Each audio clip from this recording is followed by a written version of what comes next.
Okay, so we are here with Abe from Mandala. So how are you doing? I'm doing good. It's Monday. I'm feeling good. Got my class out of the way. Oh, that's Got a good. coffee. It's all that. It's all that matters on a Monday. That's good. For me. Having a good Monday. Okay, so how did Mandala get started? So formation, the name, all that fun stuff. Okay. So basically, I met Morgan in high school. Morgan's the lead singer, and we basically kind of soon discovered that we could use music as an outlet for situations that are faced in our own lives.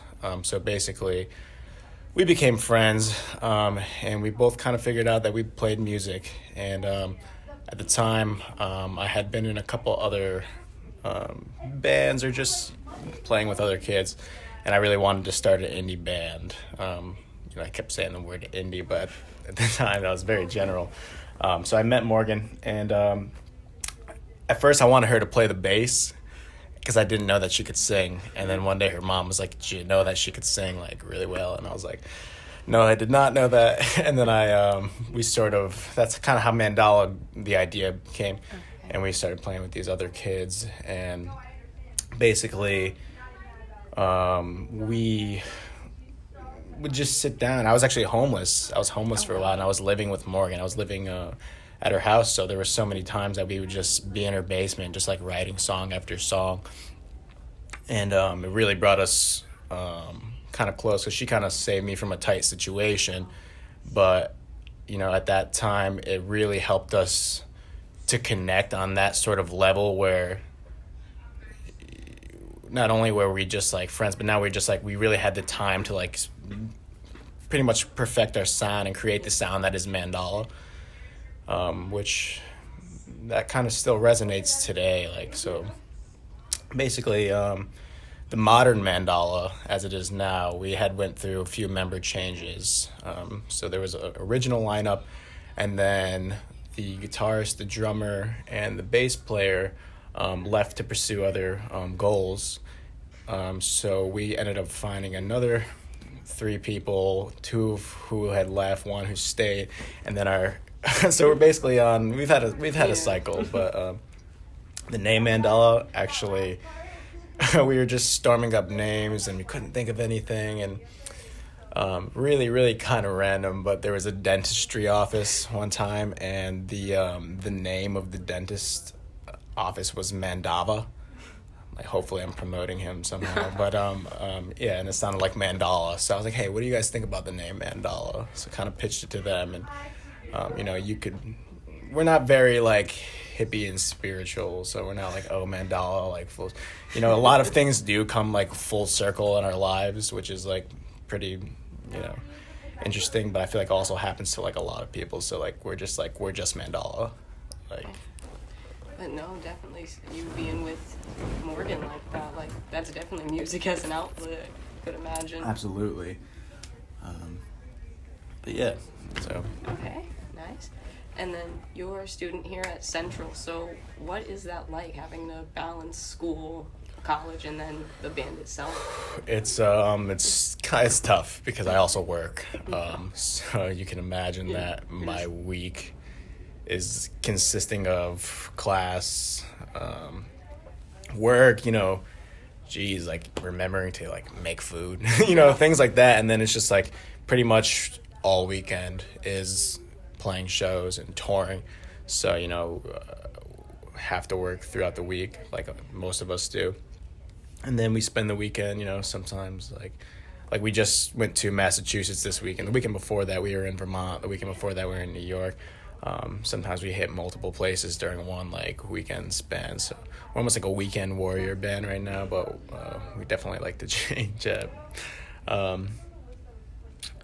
So yeah, it's tough, but it's rewarding because we love to do it. And then that's what matters. Yeah. Because it's not worth it if you guys aren't enjoying it and it. having this quote unquote jet set life where Right. you're just always going. Right.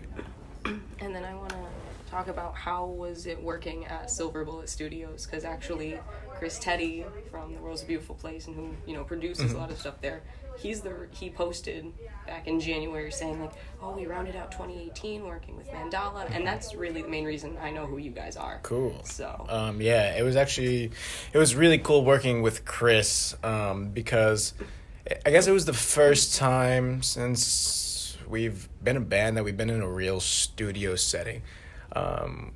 I don't know if you can tell based off of, you know, how we advertise ourselves, but like, we're a DIY band. Like, we don't often have a lot of help. It's like, we do have help, but it's like, it's from like our friends and like people who really just like know us like almost on a personal level, and like people like you know what I mean, who, because like we're on the same wave, like, but at the same time, like, being in a real studio and working with Chris was really interesting, because I know he had done a lot of records there, especially with his own band. So like, not only did he have a background, but he kind of helped us to see things differently, because he was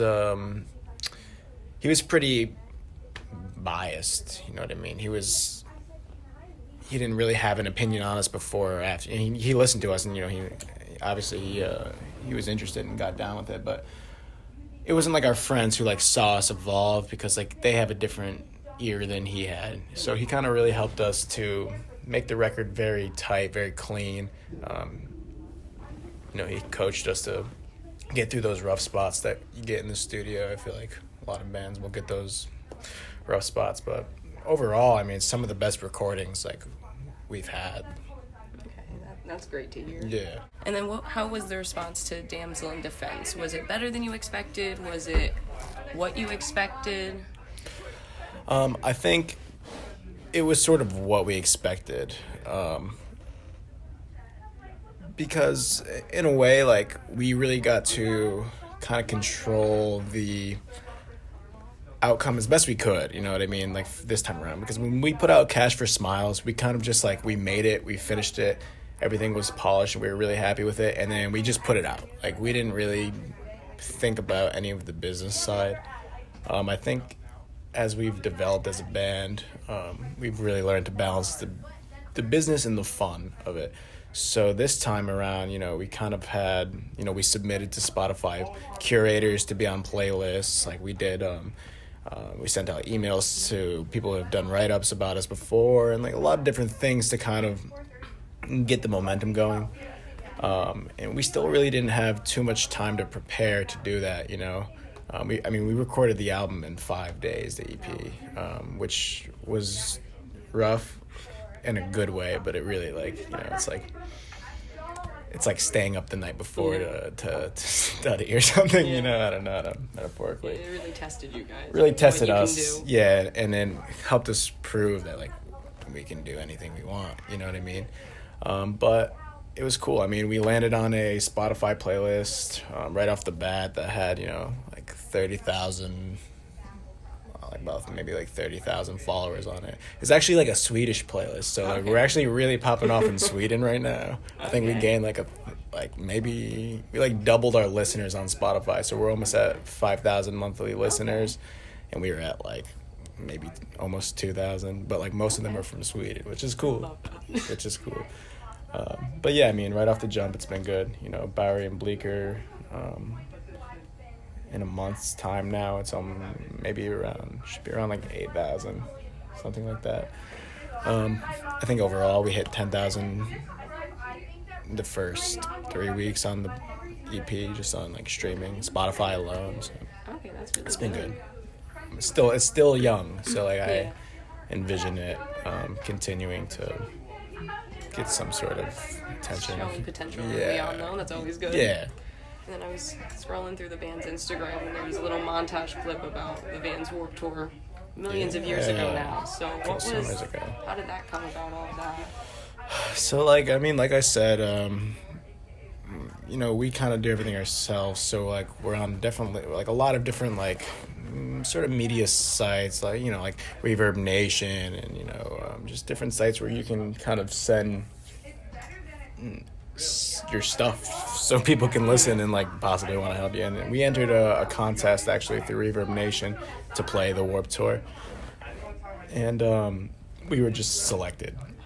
The A&Rs that were like doing it, they were just like listening through the bands that submitted through Connecticut, and they chose us, which was awesome. Like, you know, there was nothing more we could have done. Like, we're like self-managed. Yeah. Like, we don't have anyone that could have reached out to like give us some sort of good word to get on Warped Tour. Like, you know, we just put ourselves out there and hope for the best, you know, because that's all you can really do when you're a self-sufficient DIY band. It seems to be paying off. Yeah, it's definitely working for us in ways that are helping us continue to play music. I really want to know, because I was at that Warped Tour and I didn't know you guys were playing Really? until like months later, and I was like, man, I could have seen them. It was fun. It was a fun time. And then, what are the band's plans for the rest of this year? Do you already have plans for early 2020 that you can disclose? Okay. Well, we got a van. Okay. Which is Step awesome. one. Step one, we got a van. We used to have a van, then we didn't have a van, and now we have a van again, which is good because that means that now we've been in talks about a lot of things. There will definitely be a music video coming out. Okay. For one of the songs off of our EP. Okay. There definitely will be a longer tour, if not a national tour coming, which will be a first for us, first national tour. New merchandise, of course. We possibly a brand new single that will be coming out through a distribution service that we'll specify later. And also, there may or may not be an album coming out. May or may not be. I can't totally disclose that yet. But there's definitely a lot of new music that has been written. And overall, you know, we just want to keep playing shows. We just want to play everywhere and anywhere. Again, like, it's like an outlet for us. But it's also become more than that. Just like our fans, everybody that comes out to the shows, like a lot of people know us for our fans, because they're just like absolutely, like, they're awesome, but they're absolutely crazy, like in a good way, like, you know. So we just, I don't know, we just like want to keep playing shows. We appreciate them for coming out, and we want to be able to keep playing music together as long as we can. So, like, if that means we got to put in the work on the business aspect to become self-sufficient, to become, you know, noticed and grow our audience, like, we'll do what we got to do. Okay. So those are our plans. And is there anything that I didn't mention that you would want to add, or where people can find your music? Yes, it's a very, very simple phrase that really sums up everything else that you could be curious about the band. It's we're Mandala, a band from Connecticut. We make music. Okay, that's as simple as it is for us, because like all the other stuff, like no matter how deep we go, it's like we're from Connecticut. We make music. We're Mandala. That's it. Just point blank, simple. Like. And you can find our EP, Damsel in Defense, on every streaming service. We have a brand new website, www.mandalact.com. You can find all of our media, our videos. You can find our music. You can learn about us, read our story. That's a great place to start. And coming soon to a city near you. Thank you for your time. Thank you. It was good.